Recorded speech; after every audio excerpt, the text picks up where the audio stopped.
Hola amigos, vamos a continuar con la serie sobre la segunda venida de Cristo. La figura que ustedes ven en la pantalla, un mazo, un mallete o mallete y una balanza, nos dan a entender el tema que corresponde al día de hoy. El tema que corresponde es el tribunal de Cristo. Es un tema que prosigue al primer evento que vimos en el video anterior sobre el arrebatamiento. Es importante que podamos entender todo el esquema de la venida de Cristo. Vamos a hacer un breve, rápido repaso de este esquema. Recuerden que la venida de Cristo, la segunda venida, viene en dos fases. La primera fase, Cristo viene por su iglesia en las nubes, recibe a su iglesia y los muertos en Cristo resucitan y los creyentes que están vivos son trasladados hacia las nubes. Y luego de este evento, el siguiente es el tribunal de Cristo, el cual vamos a ver ahora, y a continuación las bodas del Cordero. Estos dos procesos tienen 7 años de duración. Mientras tanto, abajo sucede lo que Jesús anunció como la tribulación y la gran tribulación, donde habrán diferentes personajes como el anticristo, y el Señor estará emitiendo una serie de juicios, los 7 sellos, las 7 trompetas, las 7 copas, y mientras abajo el Señor en su gracia levantará 2 testigos y 144.000 judíos, 12.000 de cada una de las 12 tribus, entendiendo que es Israel y los no creyentes quienes están en esta etapa. Y este tiempo de 7 años termina con la batalla de Armagedón, donde Cristo vendrá en la segunda fase, viene ya con su iglesia como el Rey de Reyes y Señor de Señores. Y una vez que esto se desarrolla, termina este periodo de 7 años, entendiendo que la iglesia estará arriba en el tribunal de Cristo y en las bodas de Cordero, y abajo estará Israel y los no creyentes, los que rechazaron a Cristo. Son dos pueblos distintos, Iglesia e Israel, y eso tenemos que tenerlo bien en cuenta, pueblos con promesas diferentes.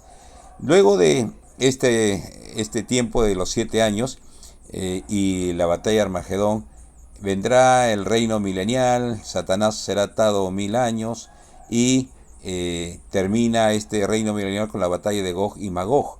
Y luego de esto viene el juicio del trono blanco para todos los inconversos, aquellos que rechazaron a Cristo. Y después de este juicio del trono blanco vendrán el destino eterno para todas las personas. Uno será cielos nuevos y tierra nueva, y otros al lago de fuego eterno. Una eternidad con Dios y una eternidad sin Dios. Destinos que tienes la oportunidad todavía tú de decidir a cuál de ellos vas con respecto a lo que haces con la obra de Cristo, con la muerte de Cristo en la cruz por tus pecados. O lo aceptas arrepintiendo de tus pecados, entregando tu vida a Cristo, o sigues rechazando a Cristo. Ahí son los dos únicos destinos que nos quedan. Ahora sí, vamos a pasar al tema, el tribunal de Cristo. El tribunal de Cristo, vamos a ver que en este tiempo hay muchos juicios que hacen las personas entre creyentes. Algunos dicen, ¿por qué tomas vino? Otros, ¿por qué no tomas vino? O ¿por qué usa falda, usa pantalón? O también hay temas como que uno guarda un día, otro guarda otro día, uno come carne, otro no come carne, se ponen... se levantan las manos o no se levantan las manos, danzan o no danzan, hablan lenguas o no hablan lenguas. Hay una serie de juicios que se hacen entre las personas. Pero Pablo nos habla precisamente de esto en Romanos 14, cuando él nos dice, pero tú, ¿por qué juzgas a tu hermano? O tú también, ¿por qué menosprecias a tu hermano, creyéndote superior porque haces o no haces una cosa? Porque todos compareceremos ante el tribunal de Cristo. Porque escrito está, vivo yo, dice el Señor, que ante mí se doblará toda rodilla, y toda lengua confesará a Dios. De manera que cada uno de nosotros dará cuenta de sí. Y esto es importante, esta palabrita se repite constantemente. Cada uno de nosotros dará cuenta de sí. Es decir, tenemos un Dios personal, un Dios que tiene planes personales para cada uno de nosotros, una relación personal con cada uno de nosotros, y nosotros daremos cuenta en forma personal. Cada uno dará cuenta a Dios. Por lo tanto, el verso 13 dice, así que ya no nos juzguemos más los unos a los otros, sino más bien decidid no poner tropiezo u ocasión de caer al hermano. ¿Okay? Dejemos de estar juzgándonos, porque el tribunal de Cristo será el juicio de todos estos pequeños juicios. Ahí se evaluará, y ahí quien juzgará, determinará, es el Señor Jesucristo. Ni tú ni yo podremos decidir. Muy bien, ante el hecho de que viene el tribunal de Cristo, hagámosles algunas preguntas a la Biblia para que nos responda la Biblia misma con respecto a este tribunal de Cristo, a este juicio. La primera pregunta que podríamos hacerle: ¿cuándo es el juicio? Entendiendo que no hay tiempo para cuándo va a venir Jesús, vendrá como ladrón anoche, de repente, cuando menos lo esperamos. No hay una fecha, solamente Dios lo sabe. Pero lo que sí podemos deducir de lo que la palabra de Dios dice: cuando venga Jesús en el arrebatamiento, el siguiente evento será el tribunal de Cristo. Y por eso el apóstol Pedro dice en 1 de Pedro 4:17, porque es tiempo de que el juicio comience por la casa de Dios. Y si primero comienza por nosotros, ¿cuál será el fin de aquellos que no obedecen al Evangelio? Es decir, después del arrebatamiento comienza el juicio por la casa de Dios. La iglesia pasa por un juicio. Muy bien, vamos al juicio. Una de las preguntas que a las personas se hacen cuando van a un juicio: ¿quién será el juez? ¿Quién es el juez?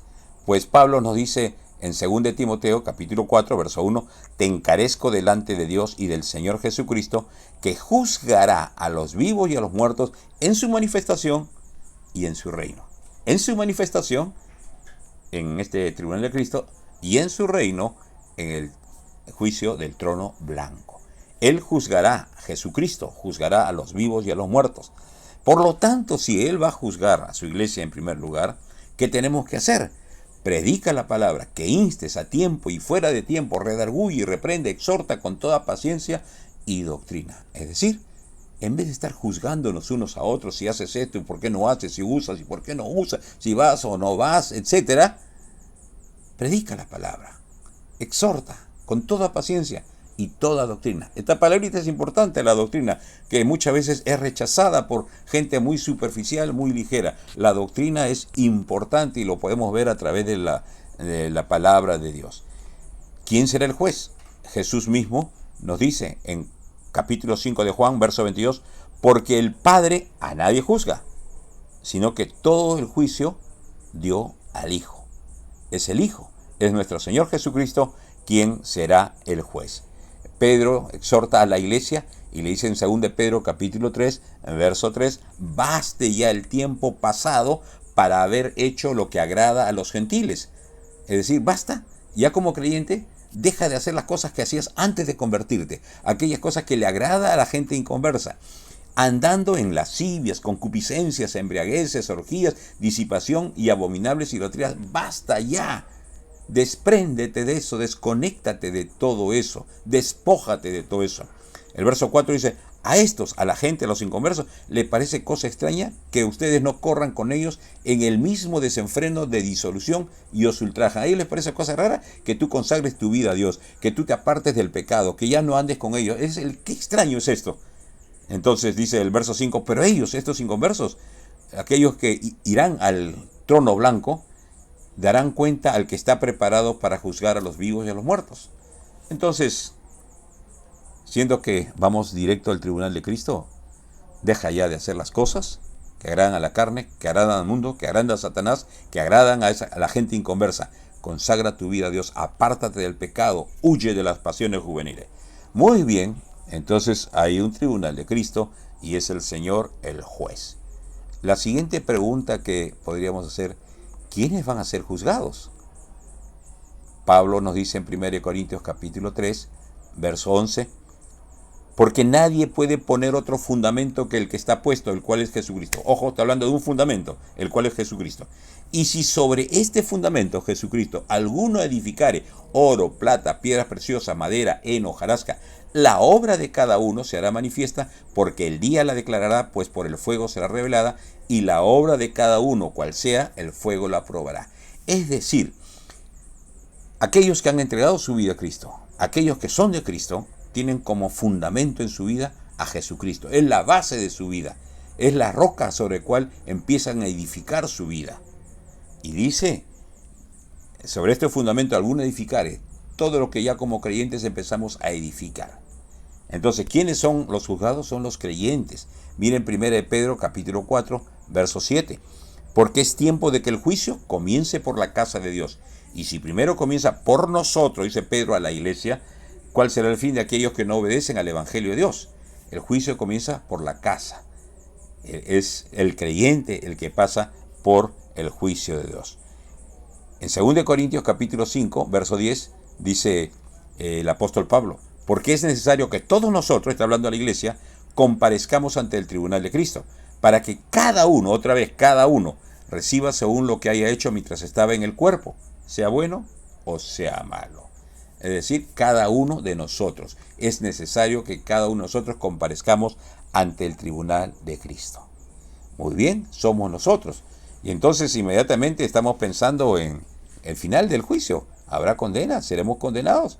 Esa es la pregunta que empezamos a hacernos. ¿Habrá condena? Pues veamos lo que la misma Biblia nos responde. Pablo en Romanos, el capítulo 8, verso 1, dice, ahora pues, ninguna condenación hay para los que están en Cristo Jesús. Ojo, no hay condenación, pero solamente para los que están en Cristo Jesús. Los que no andan conforme a la carne, sino conforme al Espíritu. Basta ya el tiempo para hacer aquellas cosas que agradan a la carne, que agradan al mundo. No hay condenación para los que andan en el Espíritu, conforme al Espíritu. El mismo Señor Jesús, capítulo 5 de Juan, nos dice en el verso 24, de cierto os digo, que el que oye mi palabra y cree al que me envió, tiene vida eterna y no vendrá a condenación, mas ha pasado de muerte a vida. ¿Quién? El que oye. Pero ¿y el que cree? ¿Qué es creer? Creer es vivir de acuerdo al mensaje que recibimos. Por eso Santiago decía, no seáis tan solamente oidores, sino hacedores de la palabra. Es decir, lo que tú oyes, el creer se manifiesta en hacer aquello que Dios te habla una y otra vez a través de su palabra. Por eso Jesús dijo, ¿por qué me llamas Señor, Señor, si no haces lo que yo te digo? Ojo, cómo evalúa la relación, cómo evalúa al creyente el Señor Jesucristo.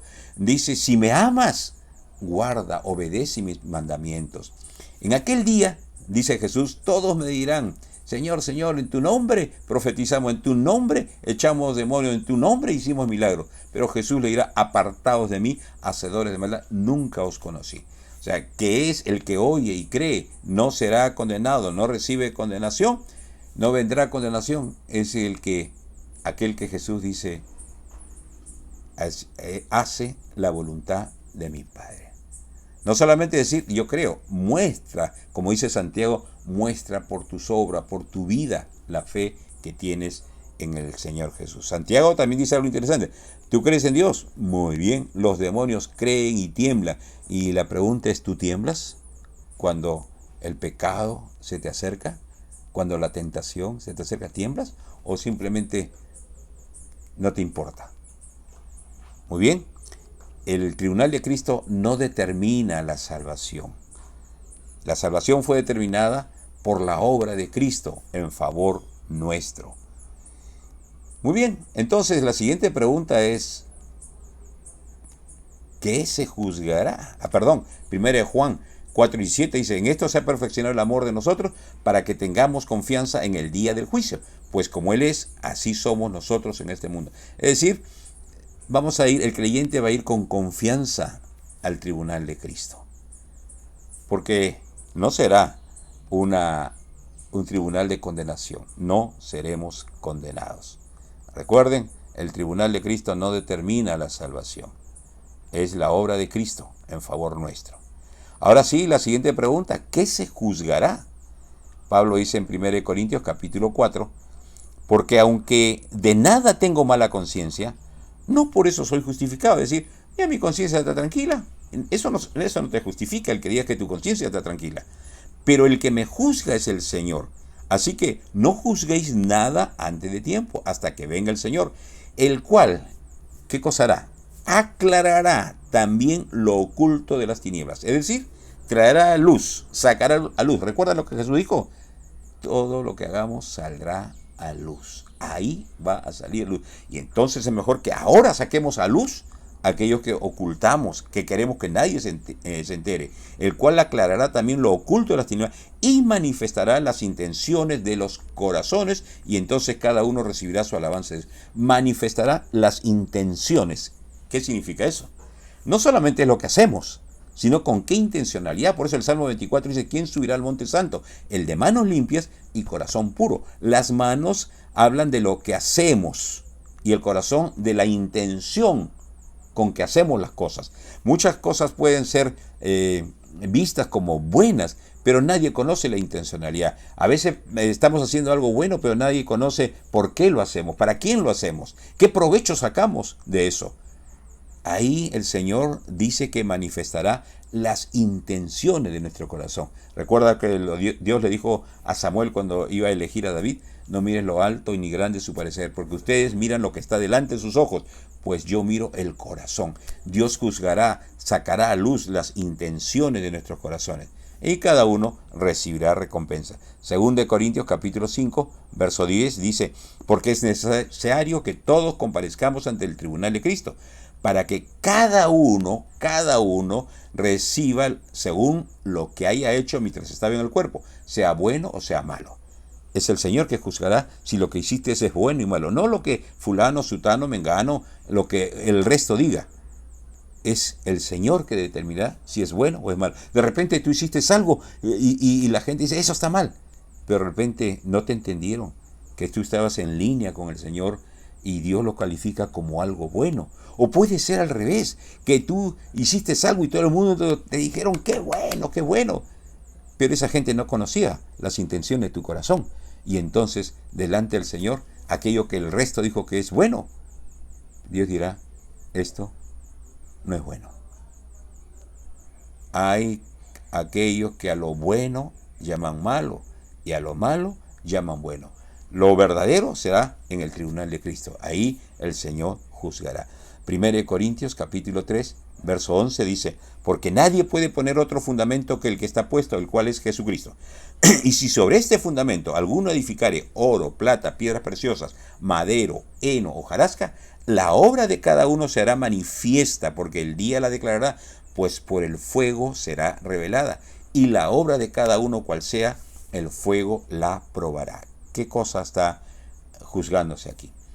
El fundamento es Cristo, y empezamos a edificar nuestra vida sobre ese fundamento una vez que recibimos a Cristo. Oro, plata, piedras preciosas, heno, madera, hojarasca. 6 elementos pone. ¿Dónde se encuentra el oro? ¿Dónde se encuentra la plata? ¿Dónde se encuentra la piedra preciosa? En la mina, en lo profundo. ¿Dónde se encuentra el heno, la madera, la hojarasca? En la superficie. Y esto nos da luz de lo que Dios va a ver. Hay cosas que son muy superficiales, hechos para los ojos de los hombres. Y hay cosas que solamente Dios las ve, que está en la profundidad. Además, el fuego, cuando prueba, ¿qué pasa cuando el oro, la plata, la piedra preciosa es sometido al fuego? Se purifica. ¿Qué pasa cuando la madera, el heno, la hojarasca es sometido al fuego? Se quema, no queda nada. Esas obras que hicimos serán como el oro, la plata, la piedra preciosa. Cuando sea sometida al fuego, ¿permanecerá? ¿O será como el heno, la madera, la hojarasca? Todo el mundo la vio, estaba en la superficie, pero cuando el fuego la pruebe, no queda nada. ¿Qué tipo de obra hacemos? Ahí no valen los aplausos de la gente, no valen las palmaditas. Es Dios quien juzgará las cosas, tal cual son. Sobre qué estamos edificando nuestras vidas. Por eso es interesante cuando Jesús habló de 3 disciplinas espirituales: la limosna, la dio a la gente, el ayuno y la oración. En los 3 casos mencionó algo importante. En cuanto a la limosna, no toques trompeta, tu mano derecha no sepa que izquierda. Calladito, que nadie lo sepa. No tienes que estar publicando. Recuerden, Amós decía: aman dar ofrendas generosas y luego publican sus ofrendas. No tienes por qué publicarlas. Segundo, el ayuno. Ayunas, lávate la cara, que nadie sepa que has ayunado y que eres espiritual. La oración. Entra a tu aposento, cierra la puerta y en secreto ora a tu Padre. Aquellos que cuando lo hacen para ser vistos, el Señor Jesús dijo, ya tienen su recompensa. Es decir, aquí no habrá recompensa.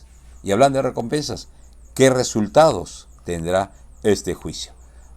Es la siguiente pregunta. ¿Qué resultado habrá de este juicio? Mateo 10, verso 41 nos dice, el que recibe a un profeta por cuanto es profeta, recompensa de profeta recibirá. Y el que recibe a un justo por cuanto es justo, recompensa de justo recibirá. Y cualquiera que dé a uno de estos pequeños un vaso de agua fría solamente, por cuanto es discípulo, de cierto os digo que no perderá su recompensa. ¿Qué cosa habrá? ¿Qué resultado? Recompensas. Hebreos 6 dice, Dios no es injusto para olvidar el trabajo de amor que habéis mostrado sirviendo a los santos y sirviéndoles aún. A veces podemos servir con mucho esfuerzo, con mucha entrega, y de repente las personas ni cuenta se dan, son injustos, se olvidan, son ingratos. No te preocupes, Dios no se olvida de todo lo que tú has hecho para Él. Él tiene guardadas recompensas. No importa que nadie te haya dado nada, Dios tiene reservados recompensas para ti. 1 Corintios 3:13 dice el texto, la obra de cada uno se hará manifiesta, porque el día la declarará, pues por el fuego será revelada. Otra vez, el fuego revelará. Y la obra de cada uno, cual sea, el fuego la probará. Si permaneciere la obra de alguno que sobreedificó, recibirá recompensa. Si la obra de alguno se quemare, heno, madera o hojarasca, él sufrirá pérdida, si bien él mismo será salvo, aunque así como por fuego. Es decir, no perderá la salvación, será salvo. Si su obra ha sido muy superficial, ha sido para la gente, él sufrirá pérdida. Dice, es lo que Juan dice, cuando venga Jesús, algunos se alejarán de él avergonzados. De repente aquí fuiste aclamado, allá serás avergonzado. Habrá muchas sorpresas en el cielo. Entonces, habrán recompensas, unos sufrirán pérdidas. Y la Biblia habla de las coronas, por ejemplo, la corona incorruptible. Todo aquel que se abstiene de la carne, de la corrupción, del pecado, recibirá la corona incorruptible, la corona de gozo, la corona de justicia para los que aman la venida del Señor, como dice Pablo en 2 Timoteo 4:8, o la corona de vida, cuando le dice a la iglesia de Esmirna, sé fiel hasta la muerte y yo te daré la corona de vida. Continúa siendo fiel, la corona de la vida a la fidelidad. Muy bien, entonces habrán recompensas, habrán pérdidas, pero no condenación, no perderás la salvación. Si aún tus obras fueren muy ligeras, serás salvo como quien escapa de un incendio, pero serás salvo. La siguiente reflexión que tenemos que hacer, de acuerdo a todo lo que hemos visto, tenemos que prepararnos para el juicio. Tenemos que prepararnos para el juicio. Tito, capítulo 2, verso 12, dice, enseñándonos que, renunciando a la impiedad y a los deseos mundanos, vivamos en este siglo sobria, justa y piadosamente, aguardando la esperanza bienaventurada y la manifestación gloriosa de nuestro gran Dios y Salvador Jesucristo, quien se dio a sí mismo por nosotros para redimirnos de toda iniquidad y purificar para sí un pueblo propio, celoso de buenas obras. Esto habla, exhorta y reprende con toda autoridad, nadie te menosprecia. Muy bien. Renunciar a la impiedad, renunciar al pecado. Basta ya de haber hecho lo que agrada a la gente. Renuncia a los deseos mundanos, huye de las pasiones juveniles y vive en esta vida en una forma equilibrada, sobria, justa y piadosamente. La sobriedad para contigo mismo, ser sobrio, justo en tu relación para con los demás y piadosamente en tu relación para con Dios. Cuida tu relación contigo mismo, con tu prójimo y con Dios, sobria, justa y piadosamente, aguardando mientras esperas la esperanza bienaventurada y la manifestación gloriosa de nuestro gran Dios y Salvador Jesucristo. Apártate del pecado, renuncia al pecado, aléjate del pecado, aléjate de todo aquello que pueda arruinarte. Pablo dice en 2 Corintios, capítulo 4, verso 2, antes bien, renunciando a lo oculto y vergonzoso, no andando con astucia ni adulterando la palabra de Dios, sino por la manifestación de la verdad, recomendándonos a todos, a toda conciencia humana delante de Dios, renunciando a lo oculto y vergonzoso. ¿Te acuerdas? Jesús dijo, todo lo oculto saldrá a luz. Renuncia a hacer cosas ocultas. El hacer cosas ocultas siempre es que estás haciendo algo malo. Por ejemplo, ¿qué hizo Adán y Eva después de pecar? Se ocultaron. Renuncia a hacer las cosas ocultas, sé transparente, no tengas temor a que se descubra nada. Renunciando al oculto y vergonzoso. Es mejor pasar vergüenza aquí que pasar vergüenza allá. No andando con astucia, no haciendo las cosas para sacar provecho propio, ni adulterando la palabra de Dios. No uses la palabra, no tuerzas la palabra para tu propio beneficio. No abuses de la falta de conocimiento de la gente para torcer las escrituras, como decía Pablo a Timoteo, que hay gente que tuerce las escrituras para su propio provecho. No adulteres la palabra de Dios, sé fiel a la palabra. Duela a quien le duela, sé fiel a la palabra. 1 Juan 2:28, dice el apóstol Juan, y ahora, hijitos, permaneced en él, mantente en él, sé fiel, continúa en él, para que cuando se manifieste la segunda venida, tengamos confianza, para que en su venida no nos alejemos de él avergonzado. Por eso, renunciando al oculto, a lo vergonzoso, a la astucia, a adulterar la palabra, no nos alejemos de él avergonzado. Si sabéis que él es justo, sabed también que todo aquel que hace justicia es nacido de él. O sea, todo aquel que ha nacido de nuevo es justo, sobrio, justo y piadosamente. Sé como él es. Él es justo, sé justo. El Señor es puro, sé puro. Mantente en pureza. Y dice el verso de abajo, 1 Juan 3:3, y todo aquel que tiene esta esperanza, todo aquel que espera al Señor, ¿qué hace?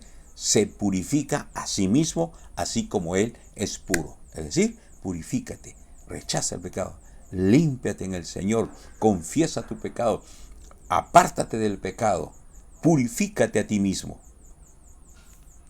Renuncia a toda impiedad, a todo pecado. Muy bien. ¿Qué hemos visto? La pregunta que le hemos hecho a la Biblia. ¿Cuándo es el juicio? Después del arrebatamiento. ¿Cuándo es el arrebatamiento? En cualquier momento. Hoy, mañana, 5 años, 10 años, 100 años, no sabemos. Pero una vez que viene el arrebatamiento de la iglesia llevada, ahí será el juicio del tribunal de Cristo. ¿Quién es el juez? El Hijo, Jesucristo. Ni tú, ni yo, ni nadie juzgará. Es Jesús quien juzgará. ¿Quiénes son juzgados? Nosotros, la iglesia, los que hemos nacido de nuevo, los que tenemos como cimiento en nuestra vida a Jesucristo. ¿Habrá condena? Ninguna condenación hay para los que están en Cristo Jesús. Todo aquel que cree en Él tiene vida eterna y no hay condenación para Él. ¿Qué se juzgará? Todo lo que hemos hecho como creyentes mientras estamos vivos o muertos. No será un juicio de condenación. Se recibirán recompensas o habrá pérdidas. Todo saldrá a luz. Todo lo oculto. Todo saldrá. No solamente las cosas grandiosas, fabulosas que has hecho, sino las intenciones con que has hecho estas cosas. Recuerda que Dios dice juzgará las intenciones de tu corazón. ¿Qué resultados? Recompensas y pérdidas. Por lo tanto, preparémonos para ese juicio. Vamos, como creyentes, al tribunal de Cristo. Y es tiempo que si tú aún todavía permaneces en el pecado, recuerda lo que hemos leído. Apártate del pecado, aléjate del pecado, humíllate delante de Jesús, ríndete ante el Señor, arrepiéntete de tu pecado y entrega tu vida a Jesucristo. Y luego pasarás por este juicio del tribunal de Cristo y no irás al tribunal del trono blanco, porque será un juicio de condenación. Y si eres creyente, prepárate, apártate del pecado. Que el Señor te bendiga.